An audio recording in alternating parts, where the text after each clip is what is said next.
মেদিনীপুর জেলার জেলাশাসক খুরশেদ আলী কাদেরী জাতীয় পতাকা উত্তোলন করেন এবং তিনি জেলাবাসীর উদ্দেশ্যে ভাষণ দেন। বিভিন্ন সংস্থা ও বিদ্যালয় ছাত্রছাত্রীদের ও নৃত্যশিল্পীদের নিয়ে একটি অনুষ্ঠান হয়। পশ্চিম মেদিনীপুর থেকে শান্তনু বর্ধনের রিপোর্ট, ওয়ার্ল্ড জনতা টিভি। জাতীয় পতাকা উত্তোলন করছেন মাননীয় জেলাশাসক মাননীয় খুরশেদ আলী কাদেরী আইএএস মহোদয়।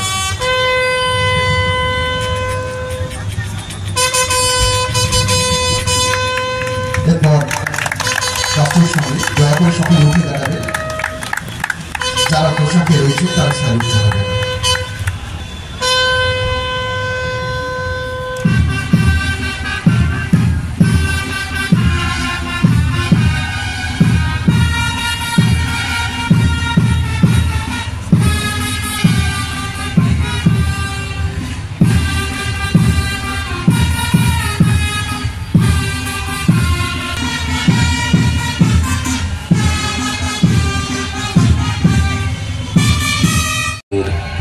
আগস্ট স্বাধীন হয়েছিল আমাদের দেশ, মুক্ত হয়েছিল আমাদের মাতৃভূমি।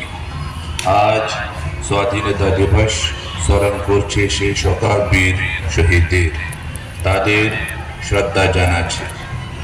প্রাকৃতিক দুর্যোগ ও কাঁঠালের বন্য পরিস্থিতি মোকাবিলা তৎপর রয়েছে জেলা প্রশাসন এবং পুলিশ প্রশাসন বন্যবাসীর পাশে দাঁড়িয়ে আছে।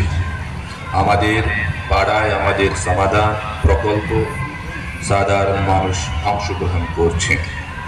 আমাদের নারী শক্তি এগিয়ে যাচ্ছে, আমাদের মেয়েরা এগিয়ে যাচ্ছে, আমাদের জেলা এগিয়ে যাচ্ছে। আজকে শুভ দিনে সকালকে জানাই শুভেচ্ছা এবং আন্তরিক অভিনন্দন। সকালে ভালো থাকুন, সুস্থ থাকুন। জয় হিন্দ, বন্দে মাতরম।